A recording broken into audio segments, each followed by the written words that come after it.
Okay, so just as members of Congress on both sides of the aisle are making an attempt and working on drafting their own immigration bills, we got a copy of President Obama's plan. It's been leaked.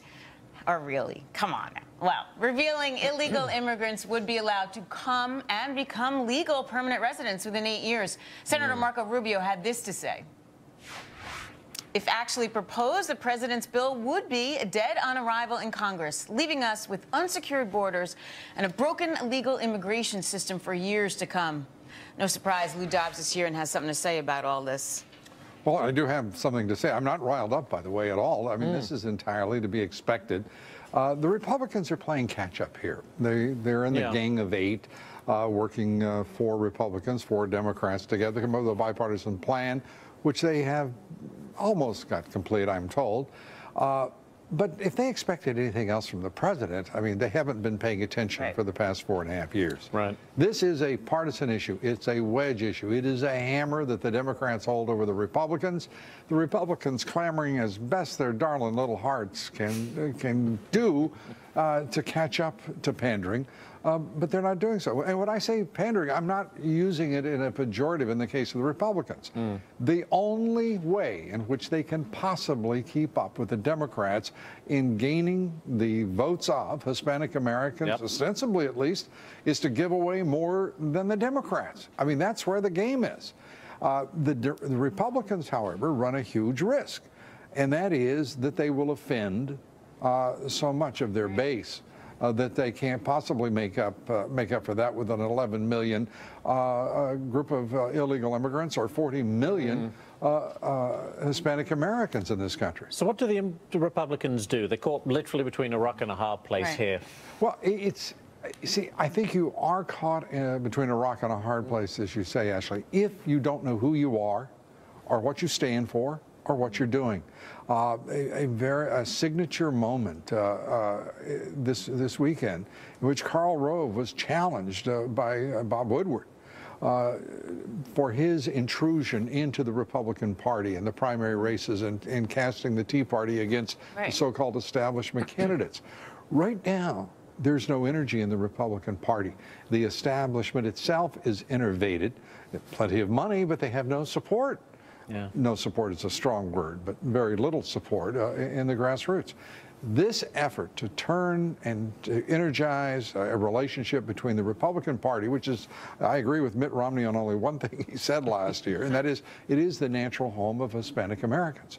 To energize that relationship, but they can't energize that relationship between the party, which is a fundraising and branding mechanism, and an effective one to a point, but it has an issue with its grassroots, its membership, its ground operation. It's non-existent in the last election. They're trying, I think, put Marco Rubio up to this challenge and make him be the poster child for all this. Do you think that's going to work? I think Marco Rubio is standing up as independently of the immigration issue. I think he is becoming, without question, a leader in the Republican Party. He is, his communication skills are extraordinary. He has a natural way about him as he appears before cameras, even reaching for the water famously. I mean, he handled that, you know, with humor, putting up $25 bottles of water for sale. Yeah, he tweeted it the next day. You know, the old saying in politics, if you have skeletons in your closet, make them dance. He was taking this faux pas of the moment, and he made it dance. So I think he's there. I think, interestingly, there is another Hispanic American, that's Senator Ted Cruz, freshman senator from Texas. Conservative, as is Rubio, and he's making a strong impact. I think two of the generational stars are both Hispanic Americans. Both are making quite a name for themselves, and I think have quite a future, not only in the Republican Party, but in national leadership. So where does this immigration issue go, Lou? It goes, you know, it's going to go where it does, if I can be that deep and that profound. The truth is, the debate, the contest right now is not set in terms of the national interest. How many people do we want in this country? How many people do we want to bring into this country through an amnesty program? The number is 11 million. Do they really mean 11 million, or do they mean 55 million, 70 million. The American people know they're being gamed on a lot of these issues. Unskilled, uneducated for the most part. They will be, you know, look, a lot of Americans have been, whether they're immigrants or first generation or second or whatever, have been unskilled and uneducated. Sure. But this many people in one, if you will, one big national swallow into our demography, people are not talking honestly about its impact, the burden on fiscal policy, and what our future is, without resolving, by the way, what we're going to do with a broken legal immigration system. Right. And the story goes on, Lou. Thank you, thank you. You betcha. You catch Lou tonight, 7 and 10 p.m. Eastern, with psychotherapist Dr. Robbie Ledwig. Oh, she's great. She joins Lou to discuss the confidential and expensive sensitivity training paid for by U.S. taxpayers. Trainees were told that, quote, pilgrims were illegal aliens. This fellow is a real genius. This guy that was leading this $200,000 program.